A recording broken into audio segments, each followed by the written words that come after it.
আপনি কি জানেন পৃথিবীতে এমন কিছু জায়গা আছে যেখানে সাধারণ মানুষের প্রবেশ সম্পূর্ণ নিষিদ্ধ? আর ৫ নম্বর জায়গার কারণ জানলে আপনি সত্যিই অবাক হয়ে যাবেন। তাই ভিডিওটি শেষ পর্যন্ত দেখুন। নমস্কার বন্ধুরা, আপনাদের সবাইকে স্বাগতম ডিএম ইউনিভার্স ২৪-এ। আজ আমরা জানব পৃথিবীর ৫টি নিষিদ্ধ জায়গা যেখানে সাধারণ মানুষের প্রবেশের অনুমতি নেই। চলুন শুরু করি। ১ নম্বরে রয়েছে নর্থ সেন্টিনেল দ্বীপ। এটি ভারতের আন্দামান সাগরে অবস্থিত। এখানকার আদিবাসীরা বাইরের মানুষের সঙ্গে কোনো যোগাযোগ করতে চান না। তাদের সুরক্ষার জন্য এই দ্বীপে প্রবেশ সম্পূর্ণ নিষিদ্ধ। ২ নম্বরে রয়েছে এরিয়া ৫১। এটি যুক্তরাষ্ট্রের একটি গোপন সামরিক ঘাঁটি।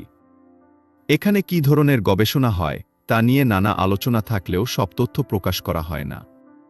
৩ নম্বরে রয়েছে স্ভালবার্ড গ্লোবাল সিড ভল্ট।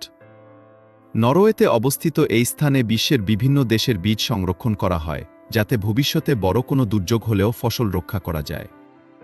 ৪ নম্বরে রয়েছে ভ্যাটিকানের গোপন আর্কাইভ। এখানে বহু শতাব্দীর গুরুত্বপূর্ণ ঐতিহাসিক নথি সংরক্ষিত রয়েছে। সাধারণ মানুষের প্রবেশ এখানে অনুমোদিত নয়। ৫ নম্বরে রয়েছে ব্রাজিলের স্নেক আইল্যান্ড। এই দ্বীপে এত বেশি বিষধর সাপ রয়েছে যে নিরাপত্তার কারণে সাধারণ মানুষের প্রবেশ সম্পূর্ণ নিষিদ্ধ। তাহলে বলুন, এই ৫টি জায়গার মধ্যে কোনটি আপনার কাছে সবচেয়ে রহস্যময় মনে হয়েছে? কমেন্টে অবশ্যই জানাবেন। আর এমন আরও রহস্যময় ও অবাক করা তথ্য জানতে এখনই ডিএম ইউনিভার্স ২৪-কে সাবস্ক্রাইব করুন। ভিডিওটি ভালো লাগলে একটি লাইক দিন এবং বন্ধুদের সঙ্গে শেয়ার করুন। ধন্যবাদ, আবার দেখা হবে নতুন ভিডিওতে।